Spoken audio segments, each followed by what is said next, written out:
Salam əziz şagirdlər. Bugün sizə növbəti dərs izahımızı təqdim edəcəm.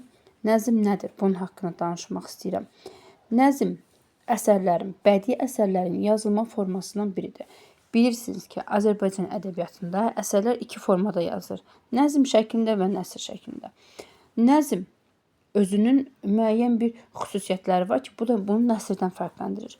Qafiyəsinin olması, ölçüsünün olması, rədifinin olması, bölgüsünün olması, bu əlamətləri əsasən inversiyanın olmasıdır.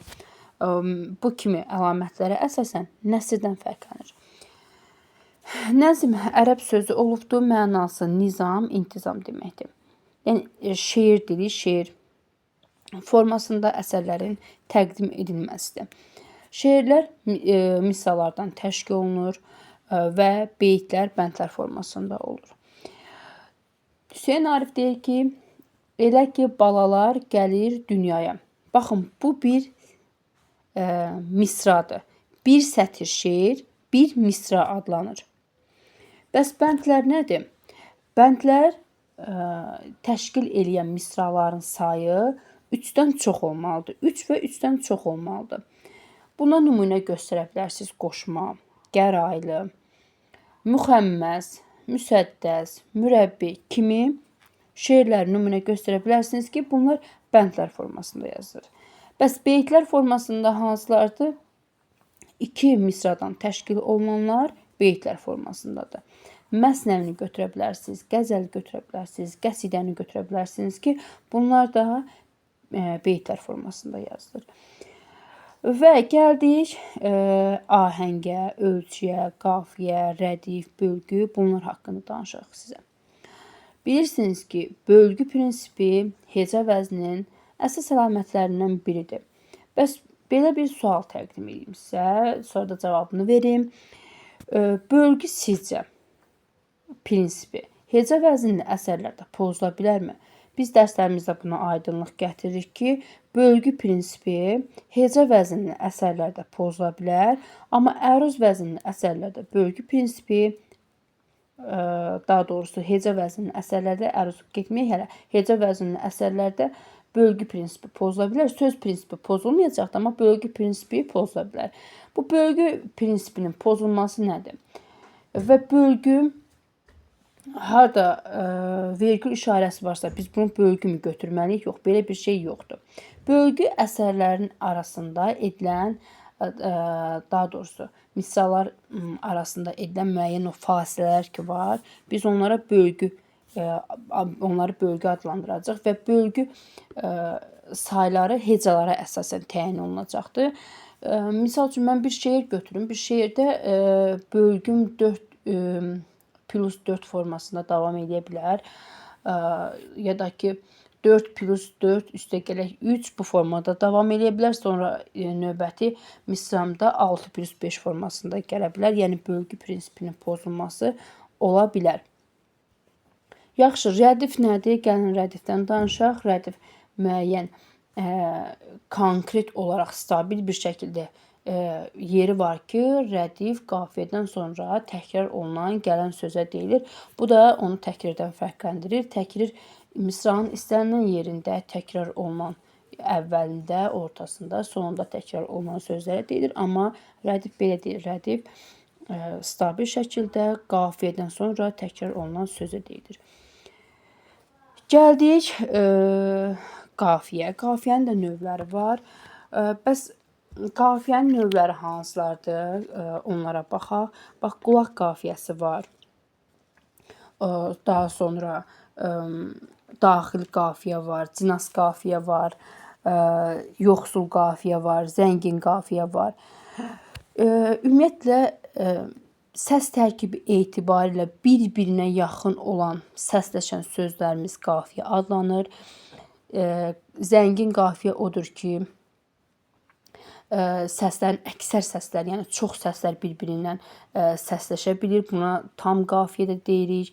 Yoxsul qafiyə odur ki, cəmi 1-2 səsin bir-birinə səsləşməsi hesab edilir. Qulaq qafiyə isə tələffüzə əsasən, məsələn, torpaq, bax, İndi burada da deyim ki, qısa amitli tələffüz zamanı özündən sonra heç nə gəlməzsə x kimi tələffüz olunur. Torpaq, bax formasında olarsa necə olacaqdır? Bu səsləşməsinə görə, yəni tələffüzünə görə oxşar yaranan səslərimiz qulaq qafiyəsi olacaqdır. Daxili qafiyə isə əsasən misraların, bu belə bir şeydə sizə məsələndə sizə danışım ki, daxili qafiyə siz axtarın əruz vəzinli əsərlərdə, hecə vəzinli əsərlərdə daxili qafiyə. Hələ ki mən rast gəlməmişəm, bəlkə sizlər rast gəlsiniz. Rast gəlsinizsə qeyd edərsiniz. Əruz vəzinli əsərlərdə daha çox rast gəlinən bir məsələdir və misraların daxilində oxşar olan səslərin yaranmasından əmələ gəlir.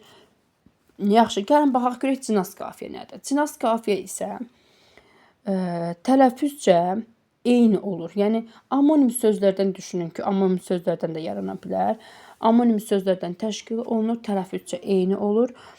Amma tələffüzcə eyni olub, mənaları bir-birindən fərqlənən sözlərimiz bəs cinas qafiyə adlanır. Buna nümunə çəkirik ki, həmişə əlimdə yara, məktubu çatdır yara, xalqın işinə yara, yara sözlərinə baxırsınız, amma burada bu düzdür, onların hamısına amonim demək mümkün deyil. Səsləşməsinə görə, yəni amonimlər bura hələ ki, yəni hamısını tam şəkildə aid etmək olmaz. Çünki bilirsiniz ki, amonimlərdə başlanğıc forması mütləq şəkildə ki, eyni olmalıdır. Yara, xalqın işinə yara, əlimdəki yara, bunlar amonimlik təşkil eləyir. Amma kaş odunları yara, bunlar amonim, bu üslərlə amonim olmayacaqdır. Nəysə ki, yəni bu tələffüz etibarı ilə eyni olub, mənaları müxtəlif olan sözlərimiz amonim olacaqdır. Bəs bizdə başqa nə qaldı? Qafiyəni dedik, bölgünü dedik, sonra bəs ölçü nədir? Ahəng haqqında danışaq, çünki ahəng qısadır. Ölçüyə, vəzinə deyəcək, vəzin haqqında biraz da ətraflı danışmaq lazımdır. Ona görə də ahəng nədir? Gəlin ahəngə baxaq. Yəni ahəng eyni ölçülü səslərin, oxşar səslərin təkrarlanması, bir-birini izləməsi, bir-birinə uyğunlaşması ahəng adlanır. Ölçüyə Azərbaycan ədəbiyyatında vəzn də deyilir. Azərbaycan ədəbiyyatında vəzn iki vəzindən istifadə olunur. Hansı vəzinlərimiz var? Hecə vəzinimiz var, əruz vəzinimiz var. Hecə vəzninin əsas iki dənə prinsipi var. Hecə vəzni bizim milli vəznimizdir. Azərbaycan şifahi xalq ədəbiyyatının nümunələri var ki, oxşamalardır, bayatlardır, nəğmələrin bütün növlərin hamısı, yəni lirik növə daxil olan əsərlərin hamısı öz milli vəznimizdə, hecə vəznində yaranmışdır. Yəni onun hecə vəznindədir və şifahi xalq ədəbiyyatında ilk, yəni şifahi xalq ədəbiyyatının nümunələri hecə vəznindədir. Hecə vəzninin iki prinsipi var ki, səs tərkibi, bölgü prinsipi var, bir də söz prinsipi var. Bölgü prinsipi, bayaq da izah elədim ki, bölgünü sizə izahını verəndə ki, bölgü prinsipi pozula bilər, amma söz prinsipi qəti şəkildə pozmaq düzgün deyil.